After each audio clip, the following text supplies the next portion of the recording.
고난도 문제를요, 제가 공부법을 추천을 드리면 가장 추천드리는 게 사실 1월에는 뭐하고 2월까지 뭐하고 이런 것까지 좀 구체적으로 말씀을 드릴게요.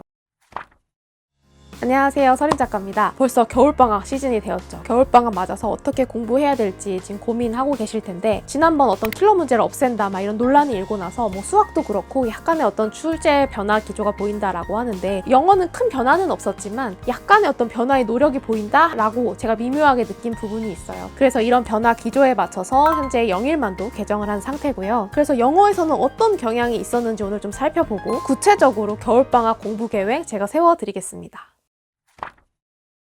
변화 경향 첫 번째, 큰 변화는 없었다. 다만 애매한 선택지가 늘었다 라고 요약해 볼 수가 있겠습니다. 자, 일단은요, 영어가 막 엄청 바뀌었다 막 이렇게 말씀하시는 분들이 계실지 모르겠는데 바뀌지 않았습니다. 생각해 보세요. 영어는요, 방대한 개념이 필요한 막 수학 같은 그런 과목이 아니에요. 그냥 한 지문을 주죠. 근데 그게 정상적인 지문이라면 한 지문당 주제가 몇 개죠? 한 개죠. 거기서 묻는 게 다양합니까? 수학처럼 몇백 개 유형을 우리가 막 다 익혀야 되고 막 이럽니까? 아니죠. 주제 찾아라, 빈칸 넣어라, 기껏해야 순서 맞춰라, 문장 넣어라 막 이런 한정된 유형만 묻잖아요. 그래서 큰 변화를 줄 수가 없습니다. 이렇게 묻는 것 자체가 아주 기본적이고 한정적이기 때문에 출제자가 뭔가 변화를 주고 싶다라고 하면은 가장 잘 건드릴 수 있는 게 뭐죠? 선택지입니다. 이런 어떤 선택지에서 변화의 노력을 느꼈는데요. 뭔가 조금 더 애매하게 내려고 노력한 게 보입니다. 오히려 지문은 읽기가 더 쉬웠는데 이 선택지가 너무 별로다 보니까 학생들이 이거 뭐야, 이거 너무 싫다 이러면서 좀 엉뚱한 걸 고르고 이러지 않았나 싶거든요. 제가 미묘하게 느꼈던 어떤 선택지의 경향성 두 가지를 좀 말씀드릴게요. 선택지 경향성 첫 번째, 우리가 선택지 5개 중에서 이것이 답이겠거니 라고 하는 그 주제의 틀 있죠. 그 주제의 틀을 폭넓게 잡아야 유리하게 나왔습니다. 이게 무슨 말인지 제가 설명을 드릴게요. 제가 영일만에서도 강조를 했어요. 문제를 풀 때 절대 선택지 먼저 들어가지 말고 내 틀을 잡고 나서 선택지를 봐야 돼. 근데 이 틀을 말할 때 한 가지로 딱 정하지 말고 적어도 3번 이상 너가 재진술해야 돼 라고 이야기를 했거든요. 재진술하라는 건 무슨 말이죠? 말을 바꿔서 3번 이상 표현하라는 이야기예요. 그러니까 이런 거죠. 소설 감상은 주관적이야 라고 내가 주제를 잘 잡았거든. 근데 이렇게만 한정 짓지 말고 다시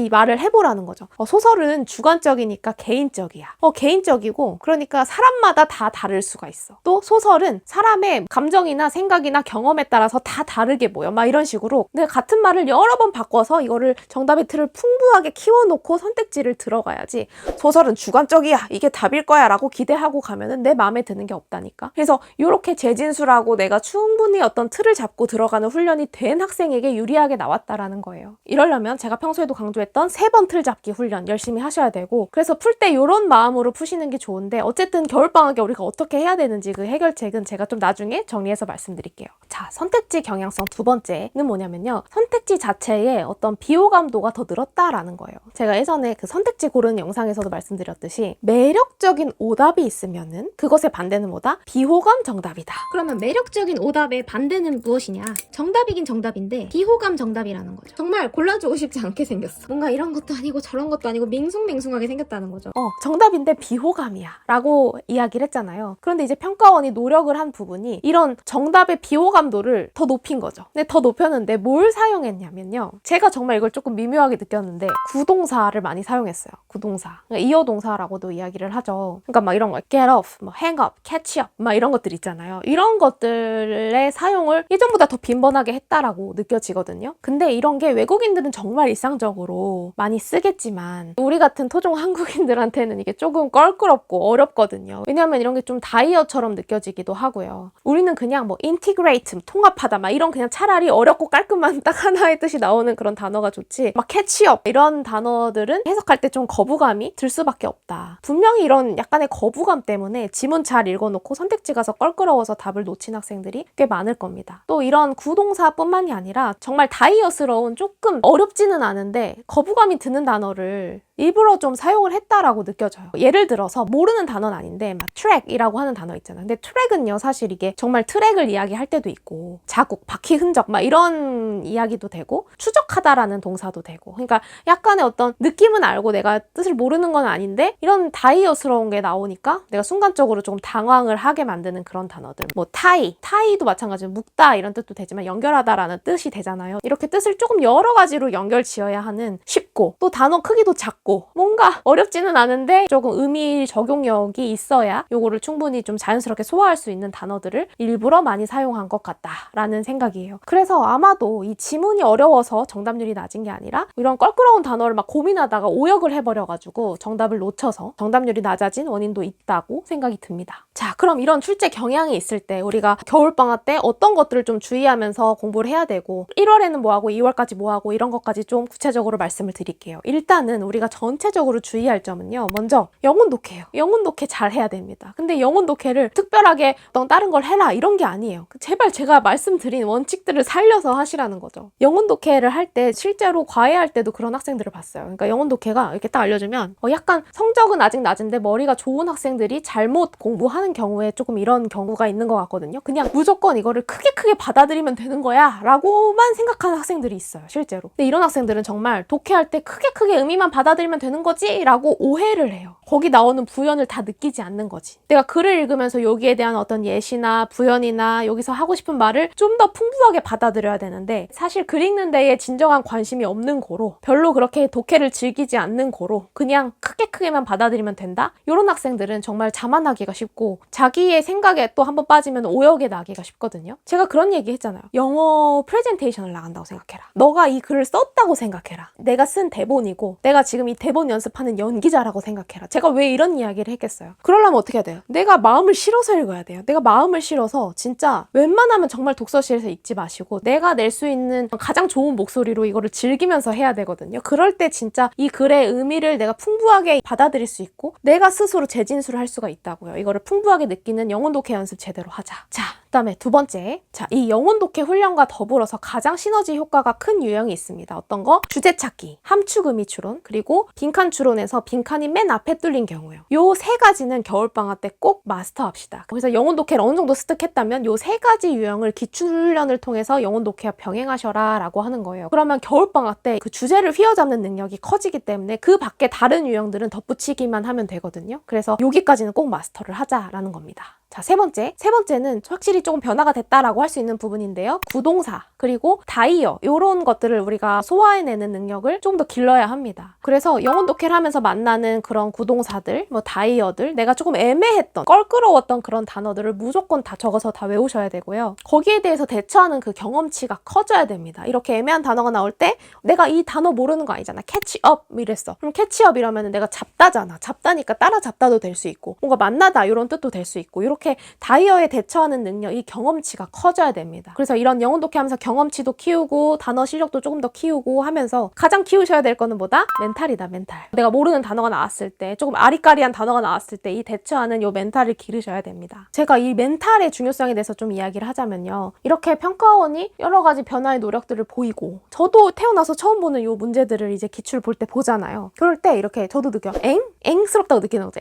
이러면서도 답을 고르는 데는 크게 지장이 없는 이유가 저는 멘탈 훈련을 정말 철저하게 했거든요. 그러니까 평가원은 요 영어의 요 한정된 지문과 한정된 문항 안에서 뭔가 어떻게든 현혹하려고 하는데 사실은 이 지문에 대한 칼자루는 내가 쥐고 있기 때문에 내가 중심을 확실히 잡았기 때문에 그 현혹에 넘어가지 않는 거지. 그래서 엥스럽지만 풀게 되는 거죠. 그러니까 제가 영일만에서도 이야기를 했는데 내가 이런 선택지 훈련을 많이 하면 많이 할수록 선택지 5개 중에 세모가 2개 나오는 게 아니라 X가 4개 나와. 그러니까 X 세모인 거죠. 그러니까 이 세모가 영 나도 엥스럽고 이상하지만 나머지가 X가 4개니까 이게 답이겠네 뭐 하면서 찝찝하게 고르는 겁니다. 그 어떤 경우도 막 정답률 막 10몇 % 나오는데 이게 답이야 이러면서 고르는 경우가 없어요. X 4개, 좀 찜찜한 세모 1개 이렇게 고르는 거예요. 그래서 이 문제에 과몰입되지 않고 내가 칼자루를 쥐고 한 발짝 떨어져서 제가 진짜 이런 말 많이 하거든요. 한 발짝 떨어져 봐. 한 발짝 떨어져 봐. 그러면은 X가 요건 아니고 요건 아니고 X가 4개, 세모가 하나 이렇게 나오게 됩니다. 이 멘탈을 기르는 훈련을 우리가 잘 해야겠습니다. 근데 또 너무 걱정할 필요는 없거든요. 내가 막 정답률 10%대 나오는 이런 고난도 문제를 2개 정도 틀렸다고 해서 1등급 받는데 지장이 있나요? 그리고 영어 절대평가인데? 그러니까 너무 걱정할 필요 없이 이거는 수능 날까지 꾸준히 연마하면은 할 수 있는 부분이라고 생각하고 대비하시면 됩니다.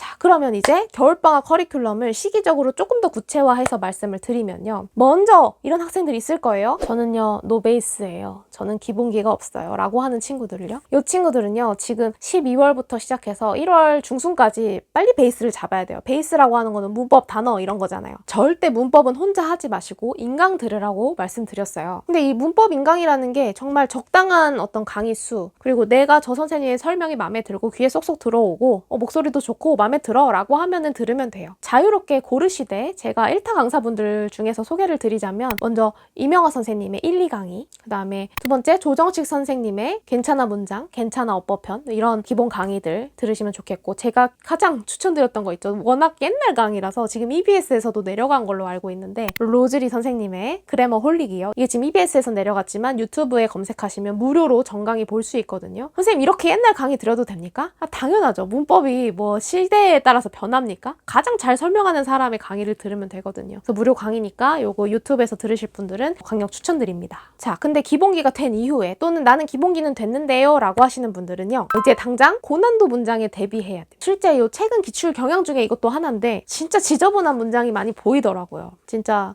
왜 이렇게 지저분하고 더럽지? 라고 하는 문장들이 또 보이거든요. 근데 그게 뭐 거창한 문법 요소가 뭐 많다라기보다도 문장을 자꾸 말할 때 막 컴마를 하면서 괜히 막 늘리고 이렇게 바 같은 거로 또 늘리고, 내가 딱 봐도 그냥 지저분한 그런 문장들을 많이 쓰는 경우가 많고, 이런 것들에 대해서 내가 강하게 대비를 해야 됩니다. 근데 이런 고난도 문제를요, 제가 공부법을 추천을 드리면 가장 추천드리는 게 독학이에요, 사실. 그러니까 기본적으로 내가 어법이나 구문인강 듣고 기본기가 쌓였다라고 하면요, 내가 아직도 고난도 문장이 잘 안 되네? 라고 해서 그 커리큘럼을 따라서 계속 해봤자 이게 더디게 늘거든요. 왜냐면은 강의라고 하는 거는 그 강의의 어떤 개요에 맞춰서 예쁜 예문들을 이렇게 실어 놓는데, 우리가 만나는 거는 정말 어떤 개념에 해당하는 게 아니라 정말 랜덤하게 이상한 더러운 문장들이 막 걸리는 거잖아요. 그래서 랜덤하게 내가 영혼 독해 연습하면서 만났던 그 더러운 문장을 내가 노트에 모으는 게 훨씬 빠르다라는 거예요. 그래서 그 노트에 그거를 그냥 손으로 쓰세요. 그 길고 더러운 문장, 이거 진짜 싫다, 이거 형광펜 치고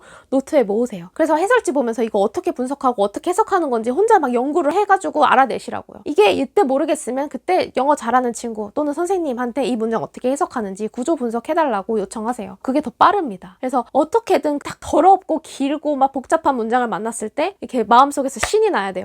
또 하나 수집할 수 있겠네. 주황색 형광펜으로 딱 치고 내 노트에 딱 적고, 요거는 해설지 보면서 이렇게 해석하는 거야 라고 나한테 스스로 알려주고, 모르겠으면 친구한테 물어보고 해서 이렇게 랜덤하게 수집해 가는 게 훨씬 빠르고요. 근데 아직은 겨울방학이니까 조금 여유가 있잖아요. 이게 나는 아직 너무 어렵다, 나는 구문에 대해서 조금만 더 훈련을 하고 싶다 라고 하는 친구들은 제가 콕 집어서 추천드리는 인강 있죠. 이명아 선생님의 신텍스 강의. 요거 신텍스 강의를 병행하시면 도움이 많이 될 겁니다. 자, 그래서 영혼 독해 하루에 1시간 훈련하시고, 영혼 독해 하면서 나왔던 고난도 문장에 대해서 내가 따로 노트를 만들면서 고난도 문장 대비하시고, 제가 아까 말씀드렸죠? 주제 찾기, 함축어 미추론, 빈칸 추론 중에서 빈칸이 맨 앞에 뚫린 유형, 요거 3가지는 기출문제집 사가지고 완전히 정복하는 거를 2월까지 정복하도록 합시다. 물론 시간이 더 되는 학생들은 다른 유형도 이렇게 더 학습해 나가셔도 되는데요, 여기까지는 꼭 하자고요. 우리가 겨울 때 내가 어떤 지문을 읽을 때 정말 내가 쓴 대본을 연기하듯이 재미있게 읽어서 풍부하게 감상을 하고 거기에 대해서 주제를 짚어내는 기출 문제들을 통해서 훈련을 하는 거, 여기까지만 제대로 하셔도 다른 유형들은 거기다 얹기만 하면 돼요. 이 독해 실력 위에 얹기만 하면은 대비가 됩니다. 그래서 여기까지는 우리가 2월까지 꼭 마치는 거를 목표로 했으면 좋겠습니다. 네, 우리 독자님들 오늘 뭐 여러 가지 얘기했는데, 겨울방학이니까 우리가 아직은 어떤 대학이든 어떤 목표든 꿈꿀 수 있는 그런 희망찬 시기인 거 아시죠? 우리가 방향 올바로 잡고 영어 공부 잘 시작했으면 좋겠습니다. 저는 다른 좋은 영상으로 또 찾아뵙겠습니다.